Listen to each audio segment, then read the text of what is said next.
So, I'm Robert. I sell turbochargers and turbocharger accessories, a lot like Hank Hill. Are you left-handed? I am. Oh, okay. Southpaw for sure. Which is oddly enough one of the most discriminated against segments of society. In the Yes, day it of is. inclusion, you know, you still have a desk, you still have a classroom full of right-handed desks. You know, we got 4 bathrooms, but we got all right-handed desks. So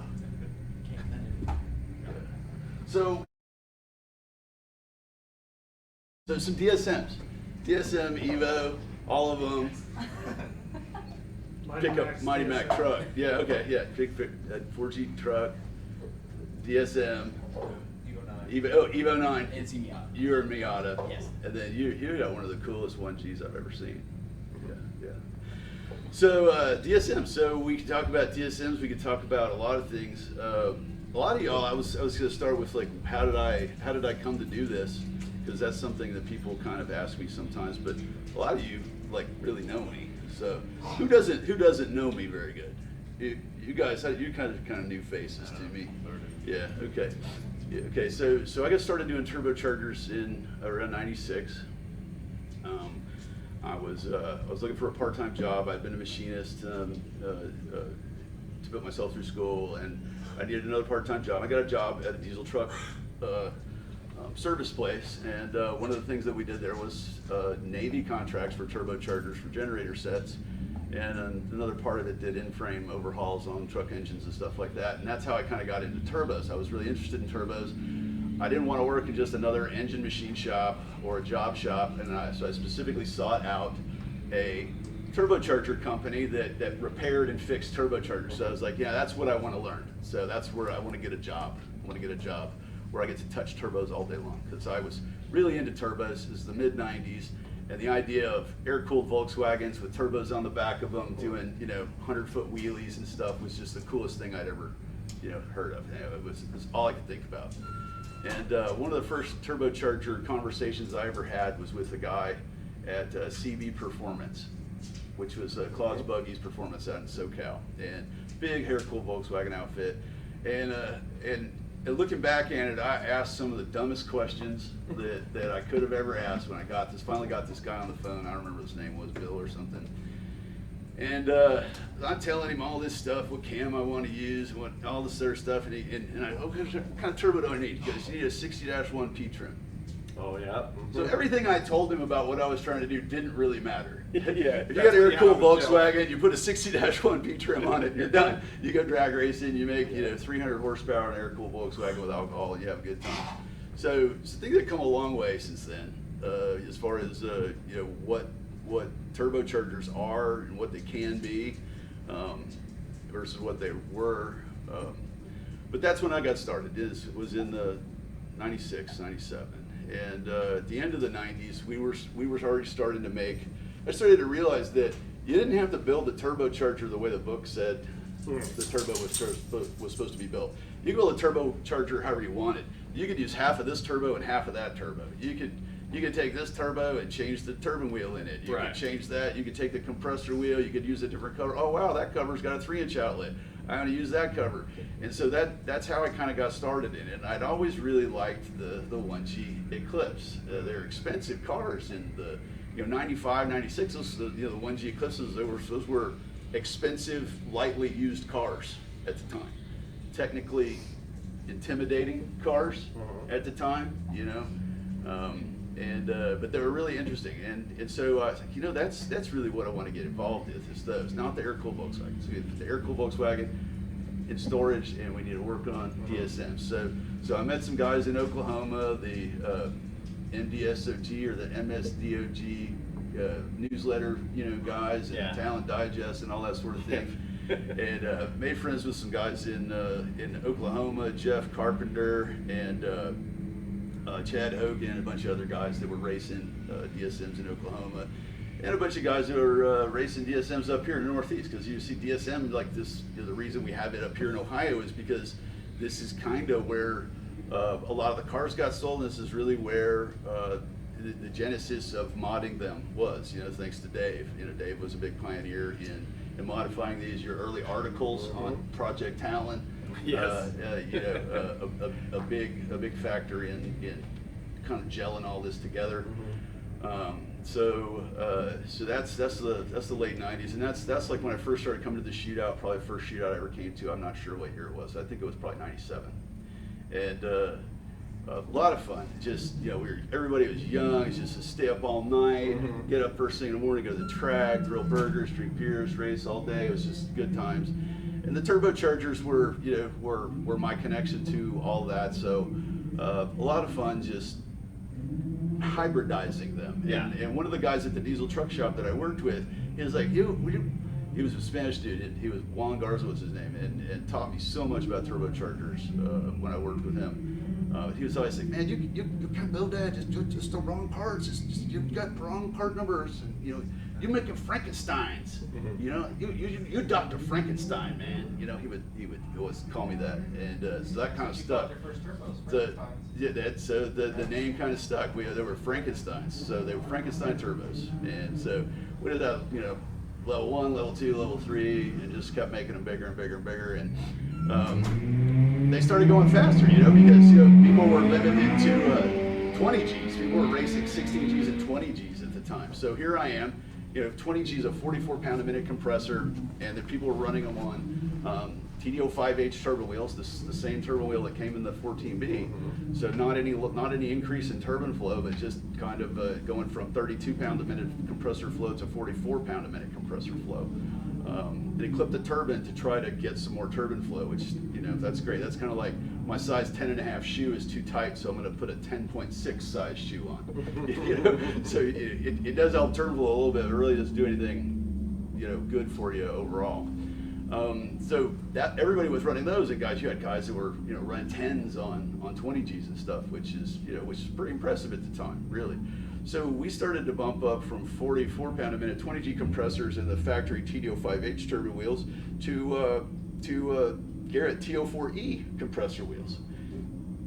And the TO4E compressor wheel doesn't fit into the Mitsubishi turbo. You have to change the bore diameter, you have to change the back spacing on the compressor wheel, so you have to do kind of some really precise machine work to the compressor wheel, and that's important because the compressor wheel spins really fast. So if you're going to go whittling on it, you're changing the balance. So learned a lot about balancing in the process of all that. So those turbos were the Frankensteins. We would enlarge we'd take the same 7 centimeter housings that were on the 16G, and we would cut those for 6H turbine wheels, which basically takes you from, I think like approximately a 50 millimeter exducer on the TiAL 5H, maybe 48 or 50 millimeter exducer on the 5H. That's the minor diameter on the outlet of the turbine wheel. That's kind of your choke point for the turbo. Those were like 50 millimeter on the 16G and the 14B. And so when we started building these Frankensteins, we were using a 6H turbine wheel, TiAL 6 and 6H turbine wheel, which are like 57 and 59 millimeter exducers. So in the beginning, everybody's like, "Oh my God, it's never gonna spool. It's gonna be so lazy. It's so laggy." And even Dave Busher was like, "Man, I'm not gonna run that. That's truck turbo." And I'm like, "Man, Fuso rules. You don't know. Truck turbos are where it's at. It's how we're gonna get more air in and out of there."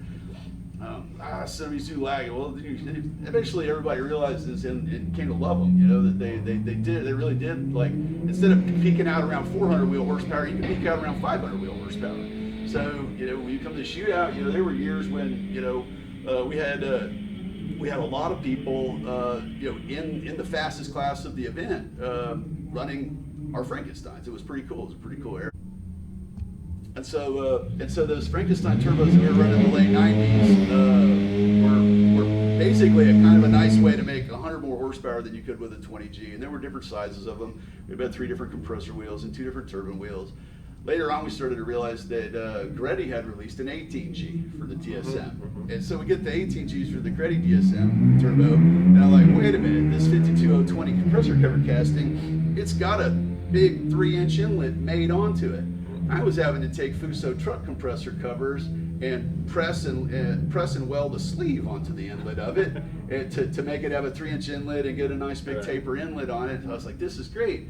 We need Greddy turbos. So I just tried to buy Greddy turbos. MHI was like, no, those are Greddys, and I said, but I really want them. Eventually started selling me the castings and the 8 centimeter turbine housings, and it was great because we could just take it one step further.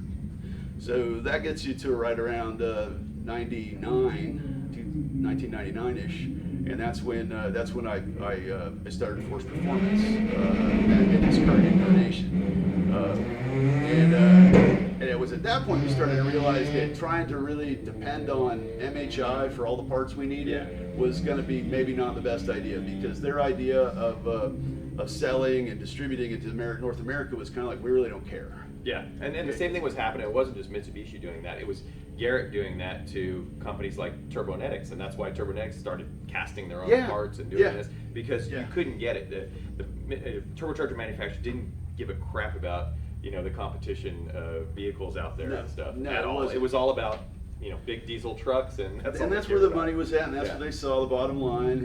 And performance aftermarket is really an afterthought for all these companies, really. Until recently, I have to congratulate MHI, because they've kind of come back and gone, well, we really can sell some stuff into the aftermarket if we make some good part numbers, and that led to the 18K, which is available for the Evo 9, Evo 10, and GM LTG 2-liter also for the Camaro. I don't know if you do that, but the ATS 2-liter all-wheel drive Cadillacs and the 2-liter Camaro turbos, they also get the 18K treatment. So there's a lot of possibilities there. But anyway, I'm getting off track. So in '99 we started realizing we needed to make stuff. We needed to just make our own stuff. So we made FP30 turbine housing casting. So we made a 9-centimeter FP30 turbine housing casting. That was really popular. We ran the Garrett ball bearing cartridges in those. A couple of different 30R cartridges at first, like a 52 pound a minute compressor and a 65 pound a minute compressor in those FP30 turbine housings, which was a stainless steel direct location turbo. So it fit the same DSM flange. I hadn't made this manifold at that time, but it fit the factory manifold, and a lot of people were using Evo 3 manifolds at that time because they had a different collector diameter. And so that just kind of led to us making more and more parts. So we started casting our own compressor covers. So we cloned the Greddy 3-inch inlet compressor cover and used it for years. It's real popular now. What's funny is, like, you go and look on eBay right now, and so many of the parts that are on eBay I would have loved to have had, in 2000. They're just, but they're there because we caused them to exist. And it's funny, people today will just think, well, that always existed. It was, you just used the TD06 cover with the 3-inch inlet on it. Like, but where would you get that? It only exists because we forced it to exist. Or you just found a weird application that had it. You had it, and then you started have to buy a whole turbo just to get a turbine housing. We did a lot of that. We bought a lot of Cyclone Typhoon turbos and took them apart to get the shafts and stuff out of them, until we started realizing we just had to make all of our own parts. So that really led me to, instead of just building turbos, it led me towards manufacturing components, which is really the funner part of the whole thing, I think. I like building turbos, but I like seeing holes in what's available and trying to make something to fill the hole with. So we made things like the DSM race manifold was a cool product. Then we ended up making an Evo race manifold. I got both of those on sale at the booth right now for like $100 off, $150 on DSM and $200 on the Evo 9 race manifold. And I got a pallet of them in the back of the truck, so come by if you need a manifold. You new guys that came at the end, you got DSMs? No? Okay. So, that's okay. I was going to give you a manifold. Who's the youngest guy with a DSM project in this room? You're on the younger side of things. Yeah, 31. 31? Who's younger than 31 with a DSM project in here? Nobody. This is your manifold. That's your manifold.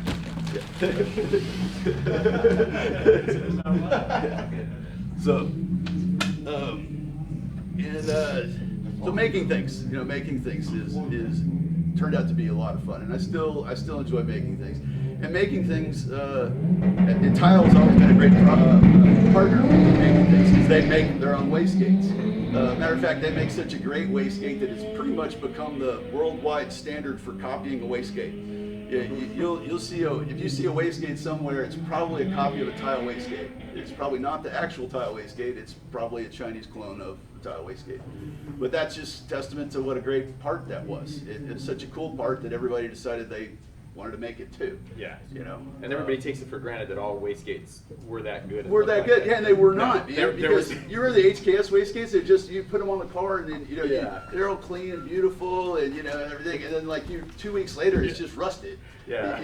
Or the Turbonetics, the Starship Enterprise thing that they had. Yes. Oh my God. they Yeah. were horrible. With They were like it horrible. looked like it die-cast aluminum Yes. fins and stuff. Just terrible. So TiAL really changed that art of that a lot by having a focus on billet manufacturing and super alloy cap materials for their valve bodies and their valves. A lot of people don't realize that they have a foundry in Michigan where they cast all their own one-piece valves, their valve bodies, all that stuff's made in Michigan. It's pretty cool. So our partnership with TiAL just got stronger and stronger over the years, and we ultimately, like you're talking about, how Garrett just really doesn't care about aftermarket, generally speaking, and parts availability. We're using a lot of Garrett ball bearing cartridges, but you put 100 of these things on order with a scheduled delivery of 25 pieces a month, and you get 25 the first month, the second month you don't get anything, the third month you get 5 pieces, the fourth month you don't get anything. And then you get to the end of the PO, and then they send you like all 80 of them at one time because they got to hit the PO or else you can cancel it. So it's a scheduled delivery like that ultimately drove us to create Zona Rotor Turbocharger, because if we're going to have deliverability and lack of parts problems, I want it to be because I did it. I want it to be my mistake. I don't want to be able to blame somebody else for me not having the parts I need. So TiAL and Force Performance joined together to make Zona Rotor Turbocharger, which is really the thing I'm most proud of in my whole career so far. Is Zona Rotor Turbocharger. We set out to build the most perfect and top shelf turbo possible. So billet stainless steel bearing housings, patented ball bearing setup with variable preload built into it, huge water jackets. You can run these things at their rated flow rate, steady state, at their max speeds, and they'll cool. They won't fail. When we say if it's an 82 pound a minute, you can put it in an airplane. You can run it 82 pound a minute all the way from New York to California. That's a steady state rating. Drag racing, you do this for 8 seconds. You can do a lot of nasty things for 8 seconds and hold your breath and hope you get through it. But if you want to talk about steady state and thermal, temperature control, and the previous guy, the temp control guys. What was their name? DI. They'll tell you how important thermal control is, and managing heat is really critical. So, going to higher level alloys and better water jackets and things like that was a big part of what we wanted to do. And that's interesting. You point that out, and I had a conversation with you maybe about a year ago. And we were talking about different types of compressor wheel materials. And one of the things that you pointed out to me was that the strength of the aluminum, depending on what temperature is at, Yes. is amazingly different. So Yes. these guys that are going out and doing these half-mile runs, or even guys that are just hitting on it, every time they're doing that compressor wheel is getting weaker and weaker. You stack up you stack up those BTU in that compressor wheel, and that goes back to the steady state versus burst operation. So you can do a lot. You can do a lot of nasty things for a short period of time. You just hold your breath and cross your fingers and do it for 4 seconds and live through it. But steady state's a different story. And yeah, you're exactly right about compressor wheel alloys. Has anybody ever thought about how different? Second. So I talk about compressor wheels and alloys and temperature limitations and stuff like that, if that's interesting. Okay, so there's different kinds of compressor wheels, cast wheels and billet wheels. A lot of people think billet wheels are unilaterally better than cast wheels. It's not really true. And particularly today, in today's market, there are a lot of really poorly made billet wheels. Because Asia came to realize that billet was the word that we needed to have on the product in order to sell it. So everything got made in a billet style. But you can have a thing that looks like the right thing and have it not be the right thing. And billet compressor wheels out of Malaysia and in China is a great example. And they'll call them the weirdest thing. They'll call them, it's a 20G, it's a billet 20G, and like, well, it's not, But so materials have a lot to do with it. You cast alloys, you can. I won't go into that, but there's ways to improve the castings, HIP processes for increasing the strength of aluminum castings. But if you start with the right alloy of billet aluminum, like a 2600 series alloy, you have a temperature profile that's really great up to about 300 degrees Fahrenheit, up to about 350 degrees Fahrenheit. And if you get the turbocharger heat soaked at 350 degrees Fahrenheit, like some steady state high power use, you have to realize that at 40 pounds of boost, your compressor outlet temperatures are 300 degrees Fahrenheit, regardless of how efficient your compressor wheel is. They're at least that hot. They might be hotter if you got a poor compressor wheel. The compressor outlet temperature might be 400 degrees Fahrenheit if it's not a very good arrow on the compressor wheel. So if you run that for 8 seconds, the wheel doesn't accept all that heat. But if you just did 14 highway pulls in a row, it has accepted that heat. Okay, and so instead of the compressor wheel having its design strength, it has 40% of its design strength. Okay, so you get it heat soaked like that, and it has half of the strength that it had at room temperature, and half the strength that the engineers think it's going to have on any given day. And then you go, I actually want to spin it 10% faster than what it's rated for. Well, if you want to spin it 10% or 20% faster than what it's rated for, and you're operating it in a manner that causes it to be 25% hotter than it should be, you're just doing two things that don't fit together at all. And you see people exploding compressor wheels, and the high strength billet compressor wheels, before they explode, they'll stretch. And you can see this on turbos that people like class limit turbochargers, and that's a whole topic we can talk about their class limit class turbos. But class turbos get run only at their critical top speed because they only beyond. Yeah, it starts at the max rating and just goes up from there. And what they'll do typically is they'll start to stretch. And if you're servicing one that's been run really hard, you'll notice that the hole, the bore in the compressor wheel at the bottom of the wheel versus the top, it could be maybe 3 thousandths larger at the bottom than it was at the top. It didn't start off that way, okay? But you ran it so hard that you stretched it, and they'll stretch to about 8 thousandths of an inch difference in the bore at the bottom to the top. Wow. And then beyond, if you push them even beyond that, if it stays balanced through that, which it probably won't, it'll explode. It'll actually explode. So we see a lot of turbos exploding these days, and the safety of exploding turbos is something I'm really concerned about. And I always caution people about it, against using aluminum downpipes and things like that, because there's really no hope of containing any of the grenade parts that are going to come out of that. So temperature has a big impact on it. So if you want to do one 8-second hit, and you got a turbocharger that's just, you've idled it for a few minutes, you got your oil temperature to 180, the turbo's probably at ambient or near ambient, maybe 150 degrees Fahrenheit, you can run it faster than you ought to and get away with it. But if they just called you back to the lanes after you just made a pass, now you've got a 250 or 300 degree turbocharger, and if you try to run it again the same way, overspeeding that you did the previous pass, you're going to stretch it and it might blow up. Why is it bad when the wheel stretches? It's all built. If it just stretches, it's just going to stay there. Everything's fine, right? No.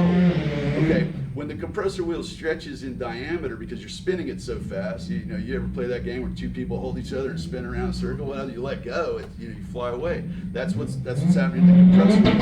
It's getting stretched. So when it does get stretched, you have what's called a conservation of volume problem with the wheel. So when it stretches in diameter, it also shrinks in its axial length at the same time. That shrinking in the axial length allows the compressor wheel and the nut to shift slightly, to take up that, and the threads on the wheel, the threads on the shaft are designed for keeping torque on the nut while it's under power. So if it stretches and it's on power, it's going to tighten itself again. But now the compressor wheel is rotated 20 degrees or 30 degrees, or who knows exactly. The wheel might have gone around a couple of times before the nut got tight. Okay, and so what you've got now is a turbocharger that might have been. Yeah. might have been balanced like to within half a G at 140,000 RPM. But once that wheel stretches and it shifts a little bit, man, it might be 2 Gs at 100,000 RPM now. So now you're trying to take it really to the red lines, really as far as you can, but it's not the same turbo it was on the previous pass. And then that's where you get your failure. Yeah. So that's a big problem with compressor wheel. That's why you want to also always monitor what your wheel speed is if you think you're anywhere near the end of the compressor map. And a good way to keep an eye on it, you go, well, I don't have a shaft speed sensor. Not everybody does, okay? But most turbochargers will have some sort of power rating associated with them. So anybody that sells you a turbo ought to be able to tell you what in real general terms, what the power rating of that turbocharger is. So if somebody's going to sell you a 60-1 P-trim turbo, you're going to say this has a power rating of about 550 horsepower. So if you're running it at 800 horsepower, guess what? You are way past the speed limits. Okay, you should have some intuition that will let you know that you're doing way more than it was designed to do. You don't need a tach to tell you that. If you're making 600 horsepower on a 450 horsepower turbocharger, you're on borrowed time. That's the way it goes, and that kind of goes back to class racing. I really think on classes, if they want to control classes, they should limit throttle body size. You should not limit turbo. We should go to a post turbo restrictor so that we don't just keep. Somebody's going to get hurt with a turbocharger. Is the problem. And it hadn't happened that I know of that anybody's got terribly hurt, but it's just a matter of time. They people, especially in class racing, and I think the organizers of these events that have class limited turbos, I think they need to understand they're accepting some responsibility because they're encouraging it to happen. The turbocharger manufacturers are posting ratings. They're saying this is a 600 horsepower turbocharger, and the guy that's got the class, the race event, he's like, well, I need to slow these cars down. So these cars are making 800 horsepower, so I'm gonna force them to use a 600 horsepower turbo. They're still gonna make 800 horsepower, guys. They're just gonna smoke the fool out of everything. They're gonna go to methanol. They're gonna add nitro. They're gonna do whatever they can, and that turbo is just going to pop like a balloon, man, at some point or another. So class racing is, you're going to really be careful of shaft speeds when you're class racing. Part of a successful turbo class limitation program is speed sensor data. And the best way to run a turbocharger in a inducer limited class is to ask the turbo supplier, what is the best reliable high RPM that I can operate this turbo at? And you monitor turbo shaft speed and you do boost control so that you are at that RPM the entire time you're running the car. Well, how much boost is that? It doesn't matter. It really doesn't matter. That might be 60 PSI in the mid-range, it might be 20 PSI at the top end, but you gotta not go past that line. Yeah, I think that,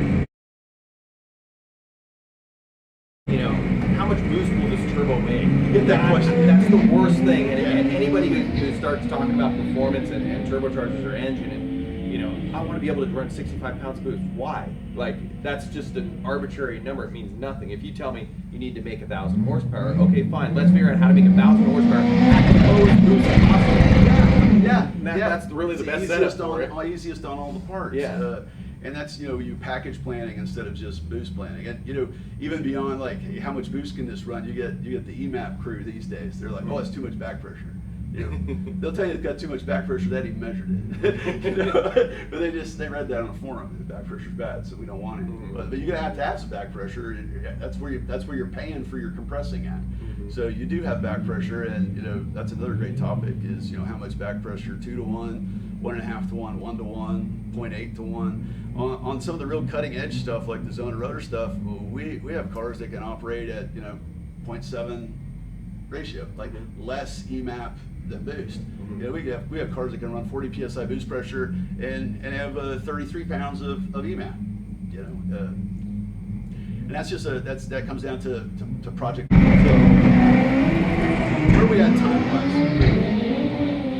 Well, we're good because we don't have any. I mean, if we want to keep going, if we have questions or whatever, that's kind of everything that I had that I wanted to just cover off the top of my head. We had some new guys that came in after we started, but you guys have DSMs?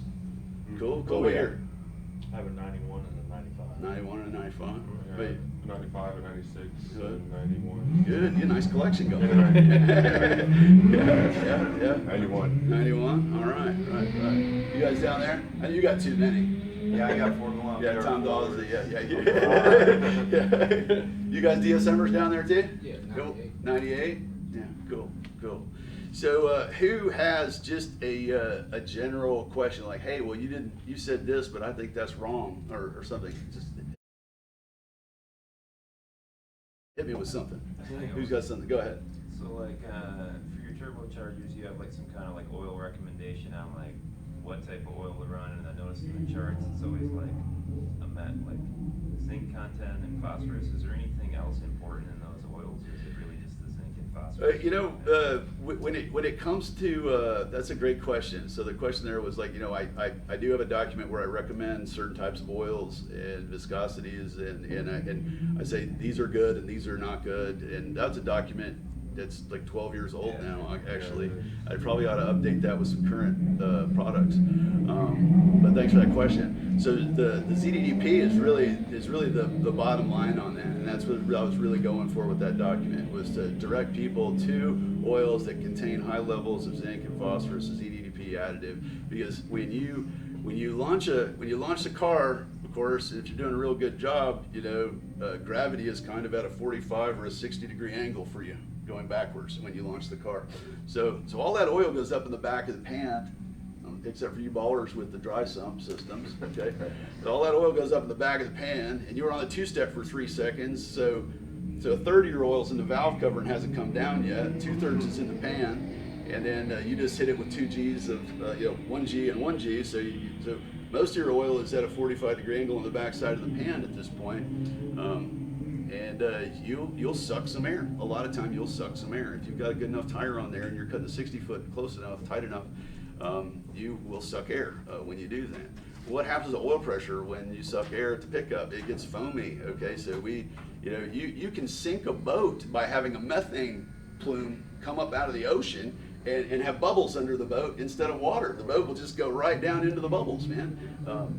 So in floating a bearing is the same thing, okay? We are keeping the thrust bearing, the thrust collar that's rotating away from the thrust bearing by having a pressurized oil film there. That collar floats on that pressurized oil. There's little ramps in there. The turbo's spinning, so you get some hydraulic pressure created because of the structure of the ramps. Okay, it's actually called ramp bearing. You go look it up and read books and books and books about it. So you make some oil pressure in the bearing itself, but you need to bring some oil pressure to the bearing to get things started. So if you don't have enough oil pressure at the thrust bearing, you will have the thrust collar touch the thrust bearing. Now, this is where the zinc at the ZDDP comes in, because it's only going to happen very briefly. It'll be 1/10 of a second or a few hundredths of a second that it happens, that the foam is going through there. But the surface speeds are crazy, man. If you got a 100,000 RPM turbocharger and you got the collar is 3/4 inch in diameter, do a little math there. That's miles per hour. That's a lot of miles per hour on the surface speed of that. And so if you take the oil away while that surface speed is there, and now the two pieces touch, it's like that air hockey game you used to play when you were a kid. I don't know if people still play that anymore. But if you turn the air pump off while the puck's sliding across that, it doesn't slide anymore. It goes. Well, imagine the puck being at 150 miles an hour, with 50 pounds of thrust load on it. The puck's going to light on fire, and that's what happens to the thrust bearing, So, but what can help that? ZDDP, because ZDP is a high pressure molecular component to the oil. It's not part of the dynamic floating thing. It's just when the film's gone and the two pieces are going to rub each other, what happens to be between the two pieces? The zinc and the phosphate, hopefully. They act like a little lubricant, like a little dry film lubricant. It's an additive to the oil. It's not part of the oil necessarily. It has to be distributed in the oil, and that's all that's left there to protect you. So the oil recommendations basically come down to ZDDP content. I like to add the oil recommendations also that the current trend of running 030 and 530 oil in everything is terrible for turbochargers. It really is terrible for turbochargers. We recently done some oil pressure testing and analysis on EJ engines. Okay. And stock oil. You were able to keep it running long enough to evaluate anything else? Yes. Okay, good. Through very judicious efforts and the help of Howard at RFAB. Darnice there. He helped us with the short block and the heads on that, Nice. and answered a lot of dumb questions for me. It was the first Subaru build I ever did. But we have in that application. This goes back to talking about oil recommendations and stuff. That application, we've put the oil feed line we've been selling for years, which replaces a factory oil feed line that has a couple of little restrictor orifices in it. So we take the line out that has restrictor orifices in it. You delete the little filter baskets in the banjo bolts because they can collect carbon and whatnot, and cut down the oil.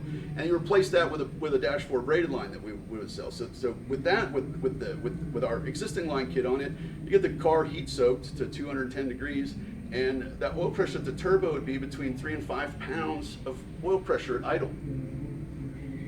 And you rev it up and hold it at 4,000 RPM, and it go up to like 16 pounds? Yeah. 16, 18 13, pounds? 16, Yeah. And so I'm like, wow, that's not great. You know, I start talking to some of my Subaru friends, and they're like, how come nobody's ever pointed this out to me before on these motors? And they're like, what are you talking about? Nobody's ever measured. Subaru doesn't come with an oil pressure sensor. Nobody knows. Nobody knows unless you add a standalone and you add a sensor into it. You don't know. There's an idiot sensor on it, and that idiot sensor was So the triggers are like 4 PSI. You have to have almost nothing. Okay, so it's not a warning light as much as it is as a call the tow truck light. Right. You know, so you don't ever know in a Subaru that you have such little oil pressure. The light's not even going to come on until you don't have oil pressure at all. So to help with that and to not have this problem, and you know, when we did the DSM, we feed the oil off the oil filter housing with a dash 4 line. We're bringing a lot of oil to the turbocharger. Turbocharger engine companies tend to have a higher priority, motor companies tend to have a higher priority on losing the engine versus losing the turbo. So the turbo usually gets really low priority in the oil system. Usually it's at the very end. On the DSM, it's at the very end. You feed the mains, the rods, you feed the camshaft journals, and at the end of the cylinder head, whatever's left over, the turbo can have. Yeah, that makes perfect sense, right? Turbo's not important. Why would we need to send a bunch of oil there? So years ago, we realized this on DSM. It's better to connect a line directly to the oil filter housing. Take the oil. You're not taking much. It's just a dash 4 line. So, but you're starting with a high pressure signal, 100 psi signal. So you can float the bearings, and that's just ended problems, oil problems on DSMs, unless you launch really hard. But that's a different story. So on the Subaru, I was like, let's set out to do the same thing. So I started looking at the oil galleys on the Subaru engine, and there's 2 plugs to the main galley on the top of the block. The first one has the idiot light in it, the 4 psi switch light, and the second one's just a plug back there. And I'm like, well, that looks good. So we took that plug out, and I made a fitting to put a dash 4 line on the rear plug. So now I've got priority for the turbocharger on the Subaru motor is after the mains and the rods, but before the heads. Okay, instead of mains and rods, and also after heads. So putting a line there and changing to and not even changing oil, just keeping a 1030 oil in it or 530 oil in it.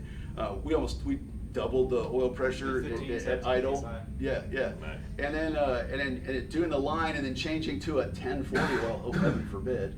Okay, made us idle at like 17 psi, hot soaked.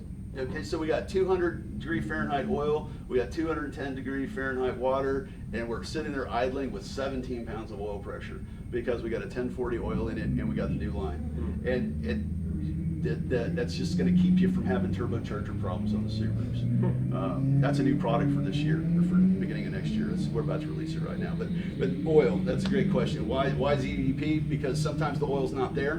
And if it's just wet with oil, so hopefully that ZDP additive is still present on the surfaces, and it'll keep the surfaces from welding themselves together.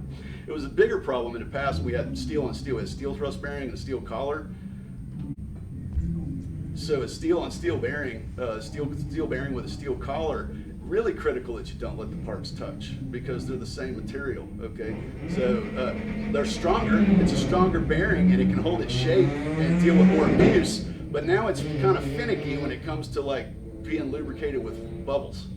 So ultimately went back to a bronze bearing because it was too much for a lot of people to keep up with. You know, could they find an oil that had a lot of zinc in it? You know, were they going to be beaten on it? Were they not going to be beaten on it? So backed off of the steel bearing, and the benefits of the steel bearing went back to bronze bearings, just because they're less maintenance. They're not as picky, and they're not as finicky. So that's where the ZDP come from. Who else would have another question? Yes, sir. A question about altitude. Altitude. Base altitude's about 5,200. I live at 9,200. Yeah. There's an 8-mile stretch that is a serious grade on I-70. You run up at 120, that's 4 minutes, basically a lot. Yeah. How do you rate a turbo for that? Okay, pressure, great question. How do you deal with altitude compensation? How do you deal with altitude? And what does that do to the turbo, especially you operate at wide open throttle for an extended period while you're at altitude? If it's within the design parameters of the turbo, no problem. So if somebody thought about it ahead of time, like Dodge, say it's your tow truck, the engineers already planned for all that. There's an inlet pressure sensor, there's an outlet pressure sensor. The ECU knows what it wants for a pressure ratio. It knows what its limits are. It's going to stay inside those limits. If you didn't do all that engineering and you home built a race car to go up Pikes Peak with, then you're going to need to think about it. Mainly what you want to do is monitor what your inlet pressure for the compressor housing is versus the outlet pressure for the compressor housing. You look at those two in absolute numbers, whatever units you care for, kPa, PSI, whatever. You divide the absolute outlet pressure by the absolute inlet pressure, and that's your pressure ratio. You talk to your turbo guy and you go, hey, I seem to be operating at a pressure ratio of 3. Am I okay to operate at a pressure ratio of 3 to 1 at a flow rate of 60 pounds a minute? And then he'll give you your answer. You know, is that allowable? Is that overstressing or what? Another thing we do on Pikes Peak cars, I do support a lot of Pikes Peak race cars, is we go back to the RPM limit. Okay, so on a Pikes Peak car where you want to be right at this edge, but you don't want to be here because you're falling. You want to be right here, just an inch back from the edge. You would go to turbo speed-based boost control. So you will bring the turbo up to what its max speed, its max mechanical limited speed is, and you would keep it there, whether you're at 12,000 feet or whether you're at 4,000 feet. And what is going to happen is it's going to result in a variable boost pressure at the intake manifold. It's going to result in a variety of horsepowers available at different altitudes, but it's all going to be stable and planned for, and you're not going to exceed your design criteria of the turbocharger. And spent 135,000 miles.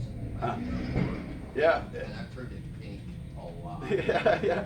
Well, see, if you stay inside your yard, though, you don't get eaten by the coyotes. So if you stay on the map, you don't break the turbo, basically. So it really kind of comes down to understanding what the limitations of the turbo are and planning to stay inside that fence. Right, and the pressure ratio, one of the things that we talked about a long time ago, and most people don't even think about, is what's happening on that inlet side. If you got restriction on that, overlooked a lot. Yeah, if you have restriction on that inlet side, Yeah. it's making that turbocharger work a lot harder to get to where you need to be. And you think you're at 25 psi boost, but the turbo thinks it's at 40. Yeah. You know? So And clogged you air got filters. you got the yeah. exhaust manifold pressure that goes along with 40 psi too. Mhm. So a lot of times people go, wow, my exhaust pressure versus my boost pressure is really out of whack. And I'm like, well, it shouldn't be. I'm really familiar with this turbocharger running on a bunch of motors. Well, I measured it. This is what it's doing. I said, man, I'm not calling you a liar. I'm sure you're observing the world correctly, you know. But there's a reason for it, and you need to find it. And sometimes it's an inlet restriction. Sometimes it can be an outlet restriction on the turbine.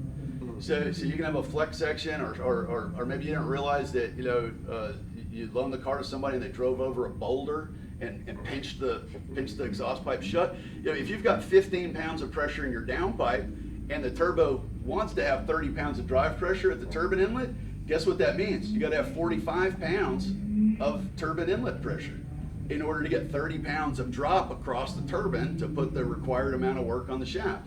So any downpipe pressure that exists just adds to EMAP. Any inlet restriction that exists adds to your pressure ratio. You're paying in cash for both of those things, right off the top of your dyno sheet. Yep. Paid for. So that's a good question. Who's got another question? Yes, sir. So, talking earlier about how large manufacturers didn't really care that much about turbochargers. I feel like in the last couple of years that's kind of changed.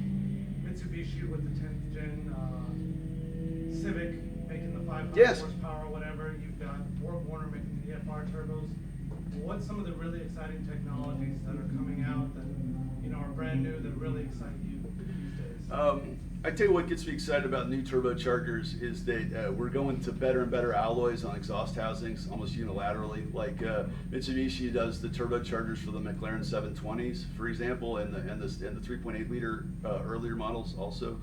So Mitsubishi has a contract for both of those. Those turbine housings are made at one foundry in Japan, and this foundry specializes in cast steel divided housings and really intricate cast steel housings.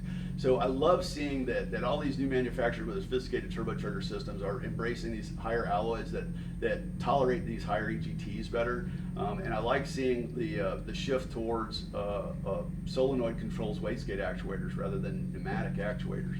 Most of the newer model cars will have an electric solenoid, a motor for the linear motor for the flapper valve instead of a pneumatic one, and that really opens up a lot of neat strategies for control, because not only do you know if you're trying to say I want more or less, but you also know the position that the valve's at.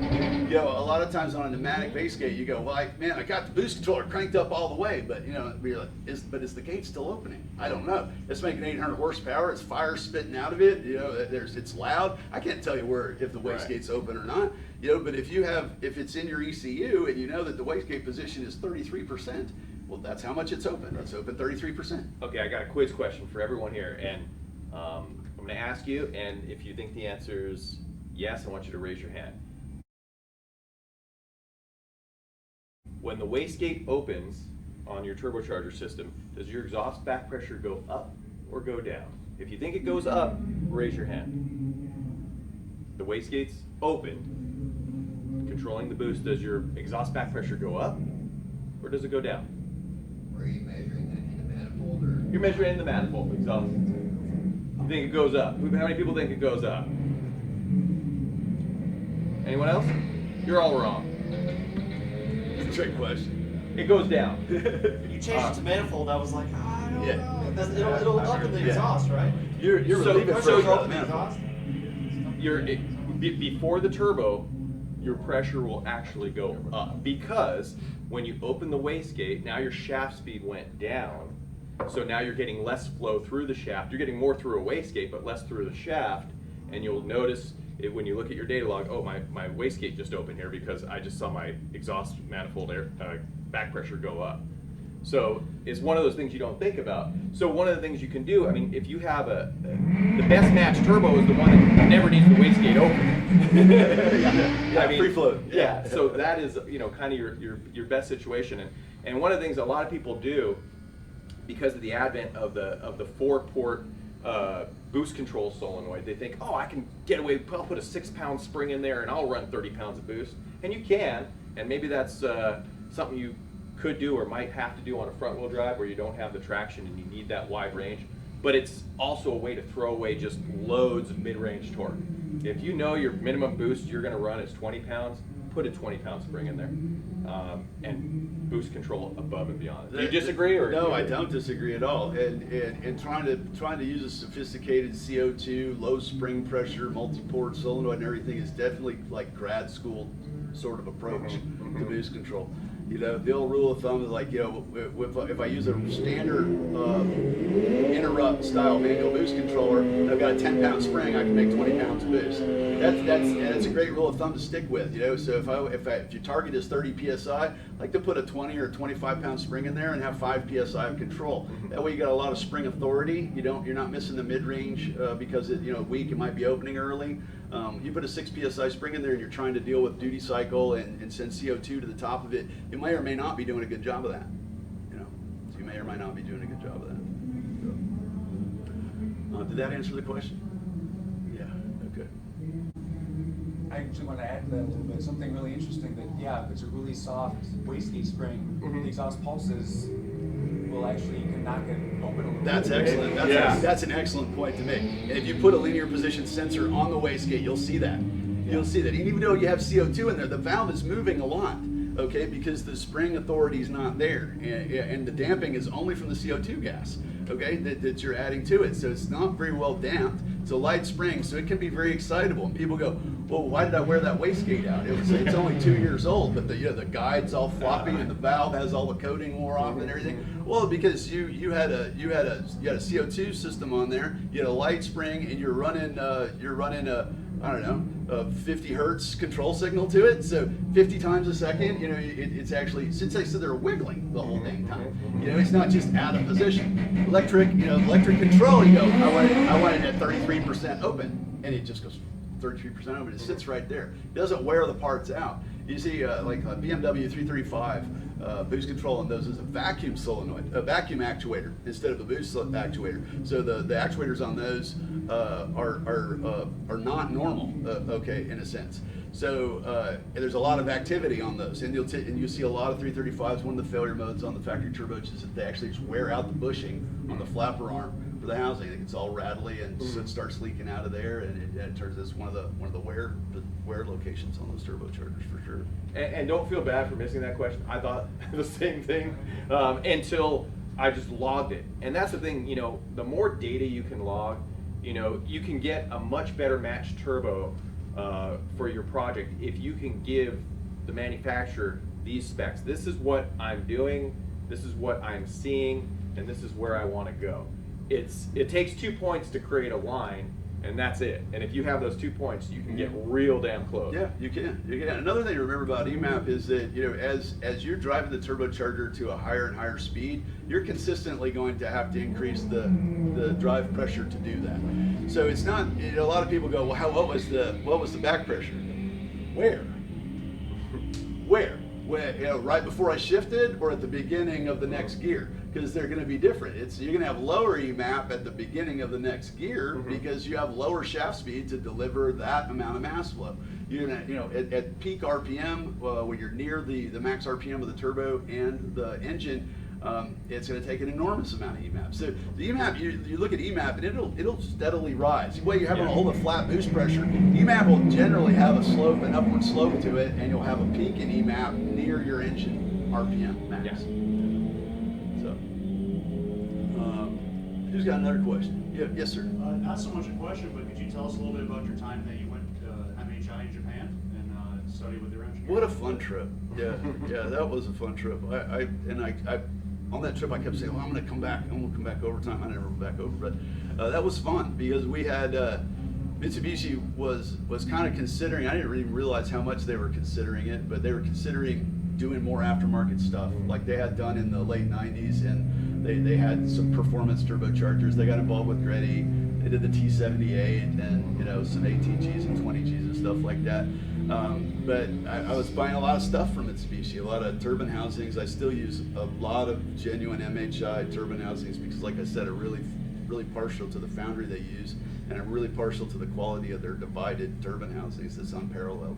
The copies that you see on eBay and that some people use are garbage. I would never use them. I almost burnt my test stand down one time when one of them just melted a big hole in the side of it during a test. So MHI, they're looking at performance turbochargers, and I'm buying a lot of parts from them. And so I have a dialogue with them, on a regular basis. And they said, hey, we're interested in making an Evo 10 upgrade turbocharger. If we were to make an Evo 10 upgrade turbocharger, would that be something you'd be interested in buying from us? And I said, well, I'm kind of. It was at the beginning of the Evo 10. It was 2008, I guess, the first year of Evo 10. So this was like 11 or 12 when I ended up going, and it was like 10 or 11 when they started talking about it. And they said, well, hey, if we did this, would you be interested? And I was like, absolutely, because it's a lot of trouble to build these custom things, and if you guys had a box turbo that a lot of people could use, I'd be happy to sell it. And they said, okay, well, what we'd like to do is we'd like to check out a couple of models that you make for the Evo 9 right now, because we really like what we see about your green model and your red model, and we want to kind of make something that's kind of in that range for the Evo 10. And I said, well, and I was jokingly, I was like, well, yeah, heck, I'll build a couple and I'll fly over there with them and we can put them on the test stand. And they were like, yeah, you bet, sure. And I was like, Yeah. Just so you know, getting access to a test stand is next to impossible. So I ended up having a great trip. I mean, I was like a guest of honor. I was eating dinner with these, MHI engineers and the directors of aftermarket turbo and stuff. It was a great trip, and I didn't realize how serious they take turbochargers. But like just about everything in a Japanese sense, they take everything really seriously. So I mean, like the test cell that they test burst in, okay, you got to realize they make turbos for ships too. So they got test cells for cars, car turbochargers. They got test cells for ship turbos that you can't wrap your arms around the compressor wheels on. So we're looking at one of these containment test cells, and I walk into it, and it's like a big walk-in oven, man. It's got steel plated walls, and it's like 2 foot thick concrete, reinforced concrete all the way around it, and a great big like vault door like you'd have at a bank, And so we walk in there, and I'm like, this is really eerie. It's a really eerie feeling, and you can see these scars on the walls, from those turbo class limit turbos. Yeah, basically, yeah. And so I was like, wow, it's kind of overkill, and they're like, no, it's not overkill. You have to run these things. You have to watch them explode. You have to know exactly where the limit's at, and you can't just do it all by calculating. You got to calculate, but then you got to verify that you're right about things, and you got to learn what really happened and learn what you didn't know about why it was breaking. So the test cells over there was just the most awesome thing about that, the testing, and I was so proud of our product. We got over there, and they're running the speed line. So you run one RPM at a bunch of different flow rates, and you collect all these points. You just keep going it. And they're like, okay, we're at the end. And I was like, I got to sit there and watch it. It took hours. And they're like, okay, we're at the end. And I'm like, no, there's like 2 more speed lines. And they're like, no, we can't run them any higher than that, because they'll have bearing failures. And if it fails, it's very expensive to clean the oil out of the whole test cell, because it's got 50 yards of pipes and tubes and everything. I mean, it's in a room almost this size, and the turbo's just in one spot. There's all this equipment and valving and stuff. And they're like, no, we can't do it, because if it breaks, it'd be really difficult to clean. I said, man, I know those other 2 RPM lines are there. I promise you, it's not going to break. And they're looking at me, they're like, really? And I was like, yeah, it's not journal bearing turbocharger. It doesn't have this thrust limitation. And they're like, okay, we'll do another line then. They did another line. They were like, wow, that's nice. And it was so flattering to me to go there and talk to those engineers and have them test my thing and go, that's some very nice turbos you have there. And then they tested our green and red model, and I've got compressor maps from our turbochargers at Mitsubishi in Nagasaki. It was awesome. It was awesome. That was an awesome trip. And so they took those 2, the green and the red, and they were like, hey, I think we use this. We're going to use this turbo wheel. And I was like, what the heck turbo wheel is that?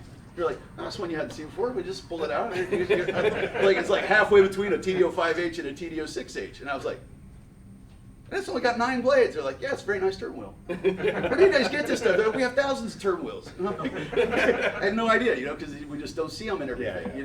They have a wide variety of parts that you just never will even see. So they made that 54 millimeter X-Deucer 9-blade turbine wheel. They didn't make it for this project. They already had it for some industrial project, but they matched that with that 18 GK3 compressor, which is a really nice 55 or so pound a minute compressor. And then also they made a new thrust bearing, because I was explaining to them how when I build the journal bearing versions of it, I don't use the factory thrust bearing, because I use a larger diameter one, and they were like, well, you made yours too big. And I was like, I'm all ears, buddy. You tell me whatever I'm wrong. I'm all ears. And they're like, well, it doesn't need to be that big on that side, and this side we can pull it in a little bit. And I was like, man, if you guys say so, that's fine with me. So now there's a new intermediate thrust bearing. It's not the one that I made in the late 90s that you see on eBay right now, the monster thrust bearing. It's not that one, but it's an intermediate one that doesn't have as much drag. See, they're really sensitive to things like that, parasitic losses. They're really sensitive to noise, vibrations, and noise harmonics. itself too. Yeah, that was the funny part. One of the things I was asking them about compressor wheels is they had this display on the wall with about 30 different compressor wheels in it. Stop. So they had a display on the wall with about 30 different compressor wheels in it, and I was like, I didn't know there were all those different eras, because they, out of like a 20, out of an 18 or a 20 size, there was like 14 different wheels, and it was like a G, a T, a TK, a GK, a GK3, a DKG3, and I was like, what are all these for? Oh my God, I didn't even know all this existed. And they were like, well, you know, sometimes Mercedes or Honda or somebody else, they'll want it to be quieter. They want the compressor to be quieter. And I'm like, you would entertain the thought of that? They're like, well, if we want the contract, we have to make it quieter, right? So we want to sell them 500,000 turbochargers, so we rework the compressor wheel and we come up with a TK3L version that is quieter. You know, and I'm like, wow, it's just amazing amount of engineering you guys do to get these contracts and stuff. But that's why they don't care about aftermarket so much, because they want one customer, they want to sell 1 million turbochargers to them over 3 years. You know, so aftermarket, we're just not going to buy that many 16Gs. So we're not that important compared to Mercedes. So I realized that, and I was like, man, my guys love how loud my compressor is. We call it the audible tachometer. It's an audible RPM indicator. You know if it's spooling or not. You know, and they all laughed, and then we ate sushi. So that was a fun trip. It was a lot of fun in a lot of ways, and I'd never been to Japan before, which is a whole experience in itself. If you guys like the idea of going to Japan, you know, talk to Mike about it. Mike's we've been going since we had a program since 1998, putting together the Tokyo Auto Salon tour. And if you guys have never been to Japan and you thought about it and you want to be able to go over there and see some cool stuff, definitely join us on the tour. I think next year it's mid-January we leave. We leave on a Tuesday, we get back on the following Wednesday. But we'll go out there, we'll tour the Nissan factory where they have their collection of all their cool cars. We'll go to the Tokyo Auto Salon show. We'll go to a bunch of different places. We'll go to the all-you-can-drink, all-you-can-eat place a few nights, the Izakaya experience. It's just a blast. And the cool thing is, like, after you go on that tour once, you're comfortable enough that you can get around in Tokyo on your own if you ever need to go again. So I would recommend the first time you go to do something like this, where you have like kind of some scheduled activities and a guide, because otherwise Japan's not the same as America. They're not like we're inclusive to the part where we'll cut our own leg off to be inclusive. Japan is a lot different social environment. They're not scared to say they're nationalists. If you're a Japanese person, you live in Japan, it's okay to be pro-Japan. You know, we don't have the same problem we have. You can't be pro-America and be an American and be a proud American. It's bad. But in Japan, you can be a Japanese guy and you be proud to be a Japanese guy, and it's good. Okay, you know. But you don't see English everywhere. You know, if you need to get around by yourself and you don't have anybody with you that can talk, it can be kind of a challenge. I had to take a couple of buses and a train to get to the airport on the last day, and the guide guy was like, okay, say it back to me again. And I said it back to him, and did all the steps of where I was going to go, and he showed me where they were. He's like, okay, you're going to be fine. Yeah. I was still nervous. I was still so scared, because, you know, it's so weird to not be able to communicate. So that's why I'd highly recommend the D-Sport trip, because you know, you get guided around. The communication won't be as much of a problem. But I really recommend going. It's so beautiful, and the car culture there is really cool. I guess it's kind of diminished a lot. The car culture is definitely diminished. You know, Tokyo it's a city that's not built for cars. You know, it costs so much money to own a car. If somebody owns a car and they live in Tokyo, they really love cars. Even if it's just a K car. And if you're getting around in there, you'll realize why you don't need an 800 horsepower car. You know, there's not any place you can do anything with it. But going outside of Tokyo or going to Osaka and doing all this other stuff, you can see more of that. But you know, we've gone to different factories. Like we'll go to Greddy one year, or we'll go to Mines, or we'll go to Tomei and stuff, and you get to see stuff there. But it's really cool. You guys have a great time, and we just did our 20th anniversary edition of D-Sport. And if you're a racer, go by, pick up a free copy at the booth. And the funny part was, we had a bunch of employees over the last 20 years, and we reached out to some of them, and I'd say at least half of them, fondest memories are Tokyo. You know, things that happened in Tokyo or things that we got to do. So definitely, if you guys have an opportunity, we're gonna probably have about 40 people next year. The yen is really, the dollar's really strong. So if we go to all the used parts garages and stuff, you can probably get some good bargains and stuff like that. Food will be cheap, souvenirs will be cheap, so it's a good time to go. So on that real quick, with the whole COVID thing, how's the restrictions on that? So right now, they keep lowering the level. Right now, you don't need a PCR test or anything if you have, what is it? I think you have to be vaccinated to avoid that. Now, if you're not vaccinated, you have to take additional tests. So it could delay you. But if you have... But there was a quarantine requirement that recently came off that. That's the one that came off. Yeah. So you have to go there and then sit in a hotel for days. No, you don't have to do any of that. So But it depends on what you're... What's that? So now we can't stay longer because of Yeah. Well, your trip instead of having 6 days of quarantine in it has 6 days of trip in it. Yeah. Yeah. You guys that came in later have any other questions or anything before we wrap this up? I don't really have anything else to add unless there's some other questions or topics I can talk about. I have a question. Yeah. Can you tell me a little bit more about your Zona turbine wheel? From the looks of it, it looks like something that you would do, back in '90s of clipping the turbine the wheel. UHF. Yeah, UHF. So- Yeah, series turbines. Is this like the clip wheel taken to the next level in Zona? Yeah, it's really kind of a thoughtful, more academically correct way to achieve what you're trying to achieve with clipping. It doesn't kill all the efficiency of the turbine wheel. It actually, instead of having efficiency humps that are very narrow like this, like you have with a normal turbine, a standard full blade turbine wheel, they're wider. So you have a wider mass flow rate for each efficiency island that's in it. So it basically takes the efficiency of the turbine and it kind of stretches it out. So it's easier to get speed matches. What's a speed match? That's when the compressor wheel gets to run at an RPM that it really likes, and the turbine wheel gets to run at an RPM it really likes. When you build a turbo where you've got both sides running at the RPM that both sides prefer, it wins. That's how you get that 0.8 EMAP to MAP ratio, where you got 30 pounds of EMAP and 40 pounds of boost. You've done a really good job speed matching. You've done a really good job with your efficiencies if you can achieve something like that. And UHF makes it easier to get that because the efficiency islands of the UHF are wider. So you're a little off the peak, but that's okay because the peak it wasn't the Himalayan mountain. It was just like a mound. So you're a little bit off of the perfect spot, but being a little bit off didn't hurt you as bad as it would have in other turbo wheels.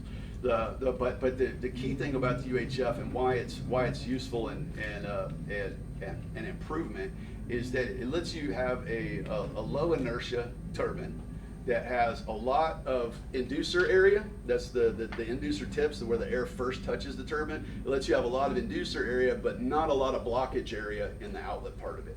So you're reducing inertia, you're increasing choke flow. At the same time, you've upped your blade count, and you have more inducer paddles to do shaft acceleration with.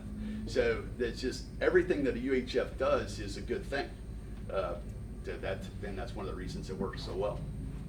And there's more to it than just like, hey, we need a turbine that's got an even number of blades, and we're going to take half of each blade off. It looks like that's what it is, but there's a little bit more arrow There's to a it. little bit more to it than that. Yeah.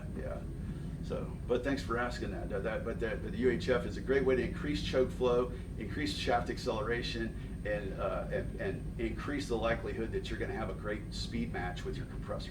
And from a manufacturing standpoint, it's better for you because you don't have to have 12 turbine wheels to cover 12 compressor wheels. You can. If we were smart, we wouldn't have 12 turbines. Right. But we're not smart, so we do have a bunch of different sizes. Do you? Okay. Yeah, that's a 46 millimeter extruder, a 51, a 56 67, a 64, and a 69 millimeter exducer. So that a whole range of small frame turbochargers. There's like 5 different turbine wheels you can pick for that range. So you really can tailor it. And sometimes, like one of the autocross cars, the 1G autocross max effort car with the wing on the back, 57-pound compressor with a small 51S turbine on it. So it's kind of heavy load turbine, but it works awesome. He loves it. I have a follow-up question because I know it's increasing the choke flow because of that, lesser blade on the even odd, and you keep an inertia low, which is going to help the spool. But would there be ever a consideration of adding some kind of like divided, like a turbine housing to kind of take the spool on the spool side a little bit better to come up? Well, divided housing, you're kind of asking a divided housing question. As far as how does that help spool? It can, especially below 4,000 RPM. That divided housing can really help with spool on a 4-cylinder engine below 4,000 RPM. By the time you get past 4,000 RPM, though, the pulse frequency on a 4-cylinder is so high that the pulses are not really there anymore. If you start watching the pulses at below 4,000 RPM, the pulses are there and you can see them. So trying to harness the pulse energy, there's some gold in them thou hills. Okay, but once you get past 4,000 RPM, the pulses are so frequent that seeing the pulses is hard. So trying to make any money on them is going to be hard too. Okay, why aren't there divided turbine housings for Zona rotor small frame turbochargers? Because they're not for tractors. You get a 14-pound T4 divided iron housing. That's just not what the Zona rotor thing was trying to do.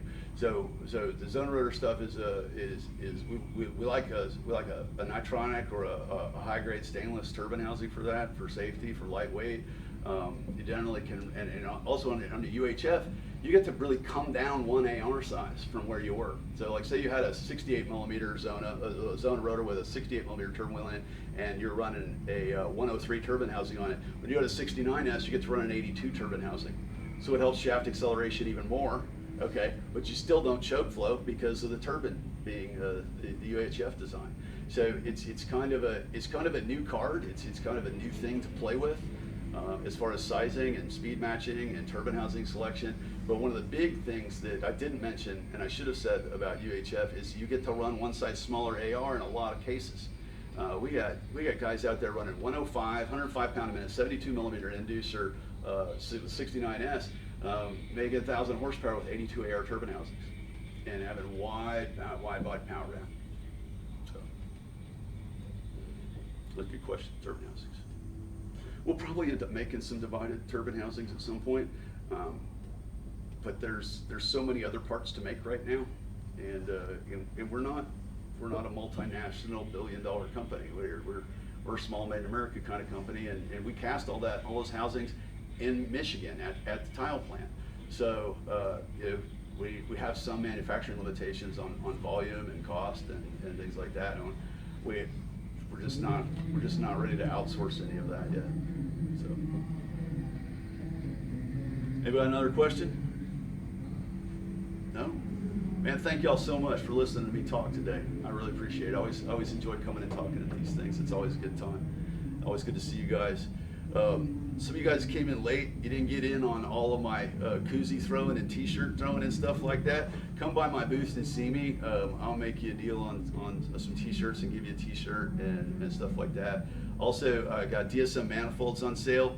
$150 for a DSM manifold. The cast manifold is an example of it right here.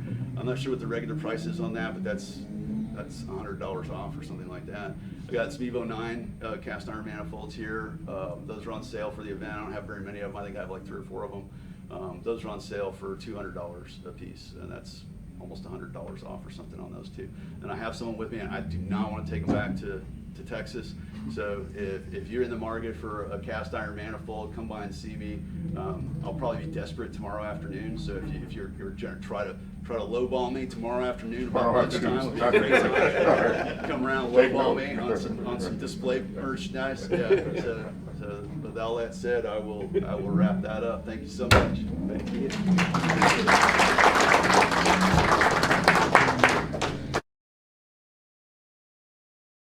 Today, I mean, because before we used to have to you know, people don't understand, like, today, people are good photographers or get a good picture just because of the sheer number of shots. Yeah. If you shot 3,000 pics, you can just keep swiping. Yeah, That's yeah. the one. That's the one, yeah. Yeah. But Whereas- it's a different thing when you shoot pictures and you don't know what you have. Exactly. It was scary. I mean, we'd go out there for a feature shoot. We'd shoot 3 rolls of film and cross our fingers that we'd come back with, you know, a dozen pictures that would be able to be usable for a feature in the magazine. People don't understand the struggle of shooting selfies with a film camera. Oh God, yeah. Focal length, Yeah. you know, everything. It was next step. Yeah, That's wait a why- minute, my lip's wrong. Yeah. Yeah, it wasn't done back then. The reality is, yeah, nobody did it back First was then. the little cube flashes, and then it like. Yeah, it Oh, turned. those Yeah, were on the good. Kodak 110s. Yeah, Yeah. with the little bulb it turned. Yeah. The 110, the disc cameras. Don't forget the disc. You don't remember the disc? It was Like little flop, like the little. it was a round thing that you'd stick in there, and that's what your pictures came out on. And then you get it, and it almost looked like, what were those things called that you stick the disc in? Viewmaster. Yeah. Viewmaster, yeah. Yeah. It almost looked like Yeah. a Viewmaster, yeah, the disc film. That kind of came and gone pretty quick. But yeah, I mean, I thought it was super cool when you go to pick up your pictures and then they'll also have a CD in there with all your pictures on it. I was like, wow, revolutionary, man. yeah, good. Yeah, technology is, I mean, it's good, and it's, you know, but it's still pretty funny that, like, a lot of even the photography you see today, so much of it is just touched up after the fact. Like, they don't even know how to get it right. You don't, it's not even a priority to get it right. Yeah. They're just like, oh, I'm gonna do I just this, need I'm someone gonna to do start this, with. do that. And like, Yeah. why would you even push on the shutter at that point? You know, it's like, why? You don't have anything to work with. So I was okay. I'll change the bathing suit to red later. Yeah. I remember my grandfather, who was, you know, the original SLR type style. He would write down, like, here's my setting, here's what, you know, and it was partly like he wrote it all down, so when he would get the picture back, he'd be like, okay, this one went with this one, and like he knew exactly. And that's why that he would picture came out remember bad. and teach himself. Yeah, because I remember how I shot it. Yeah, it was like, because you weren't guaranteed you were at the right exposure. You weren't guaranteed you were 100% in focus. No, You know? no, because you're looking through a tiny viewfinder, and you just hope, you know, oh, I want to shoot small f-stops, so I have a deep field, and you know, I try to cover my It's like when you're bases in that way. Italy But for that week, and you come home, and you can't go back. no, you got what you got. And that's why we used to bracket because we weren't sure the exposure was. Oh yeah, correct. yeah. Yeah, same shot 3 times, same shot 3 times. So then your 36 shots you got on that long roll of film was really only 12 different shots. And what really sucked about it is when you could only afford 3 rolls of film. Well, that's all Kip let us use for a Yeah, feature. yeah. You know? we had to pay for the film, and we had to pay for the processing, and it was tough. And then afterwards, you'd take that and you'd send it out to get scanned, so that it could put into a digital file. They'd drum scan it, give you a giant digital file on zip disks. I don't know if you remember those. Yeah. And then you would use that in the layout program. It was insane. It literally took, like, even if you hustled on it, it would take like 2.5, 3 weeks to put a magazine together. Back then. Now we could do it in a day if we had to. You know. That's good because that's how much time you have. Yeah. And that's why they became monthly. You know. Yeah. What car do you have? 90 Talon. 90 Talon. Yes, sir. There we go. Awesome, thank you. What car you have? 96 down. Yes. Thank How about you? You got too many cars. I'm gonna knock your coffee over. Thank you. You already got one. What kind of car you got? NC Miata. All right. Okay. You got me out. What you got? U09. Yeah. Yes. What kind of car you got? Huh? What kind of car you got? That runs? All right. So anyway, turbos and stuff. Okay. So that's all those. These will hurt you. So. Take some down, pass it around. Yeah. So. Yes, sir. There we go. Awesome, thank you. What kind of car you got? 96 down. Yes. Happy to be back. How about you? You got too many cars. I'm gonna knock your coffee off. Thank you. You already got one. What kind of car you got? NC Miata. All right. Okay. You got me out of What you got? Euro 9. Yeah. Yes. What kind of car you got? Huh? What kind of car you got? That runs? Mighty Max. All right. So, I'm Robert. I sell turbochargers and turbocharger accessories, a lot like Hank Hill. Are you left-handed? I am. Oh, okay. Southpaw for sure. Which is oddly enough one of the most discriminated against segments of society. In the Yes, day it of is. inclusion, Mhm. you know, you still have a desk, you still have a classroom full of right-handed desks. You know, we got 4 bathrooms, but we got all right-handed desks. So anyway, turbos and stuff. Okay, so that's all those. These will hurt you. So. Take some down, pass it around. So some DSMs, DSM, Evo, all of them. Pick up Mighty Mac truck. Yeah, okay, yeah. Pick 4G truck, DSM, Evo 9. NC Miata. You're a Miata. Yes. And then you got one of the coolest 1Gs I've ever seen. Yeah. So DSM. So we can talk about DSMs. We can talk about a lot of things. A lot of y'all. I was going to start with like how did I come to do this? Because that's something that people kind of ask me sometimes. But a lot of you like really know me. So who doesn't know me very good? You guys, you're kind of new faces to me. Yeah. Okay. Yeah, okay. So I got started doing turbochargers in around '96. I was looking for a part-time job. I'd been a machinist to put myself through school, and I needed another part-time job. I got a job at a diesel truck service place, and one of the things that we did there was Navy contracts for turbochargers for generator sets, and another part of it did in-frame overhauls on truck engines and stuff like that. And that's how I kind of got into turbos. I was really interested in turbos. I didn't want to work in just another engine machine shop or a job shop, and so I specifically sought out a turbocharger company that repaired and fixed turbochargers. So I was like, yeah, that's what I want to learn. So that's where I want to get a job. I want to get a job where I get to touch turbos all day long, because I was really into turbos. This is the mid-90s, and the idea of air-cooled Volkswagens with turbos on the back of them doing 100-foot wheelies and stuff was just the coolest thing I'd ever heard of. It was all I could think about. And one of the first turbocharger conversations I ever had was with a guy at CB Performance, which was Claude's Buggy's Performance out in SoCal, and big air-cooled Volkswagen outfit. And looking back at it, I asked some of the dumbest questions that I could have ever asked when I finally got this guy on the phone. I don't remember his name was, Bill or something. And I'm telling him all this stuff, what cam I want to use, and what all this other stuff. And what kind of turbo do I need? He goes, you need a 60-1 P trim. Oh yeah. So everything I told him about what I was trying to do didn't really matter. Yeah. If you got an air-cooled Volkswagen, you put a 60-1 P trim on it, and you're done. You go drag racing, you make 300 horsepower on an air-cooled Volkswagen with alcohol, and you have a good time. So things have come a long way since then, as far as what turbochargers are and what they can be versus what they were. But that's when I got started. It was in the 96, 97. And at the end of the 90s, we were already starting to I started to realize that you didn't have to build the turbocharger the way the book said the turbo was supposed to be built. You could build a turbocharger however you wanted.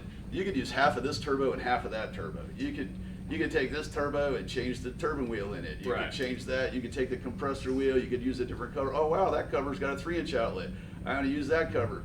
And so that's how I kind of got started in it. And I'd always really liked the 1G Eclipse. They're expensive cars in the 95, 96. The 1G Eclipses, those were expensive, lightly used cars at the time. Technically intimidating cars at the time, but they were really interesting, and so I was like, that's really what I want to get involved with, is those, not the air-cooled Volkswagen. So the air-cooled Volkswagen, in storage, and we need to work on DSM. So I met some guys in Oklahoma, the MDSOG or the MSDOG, new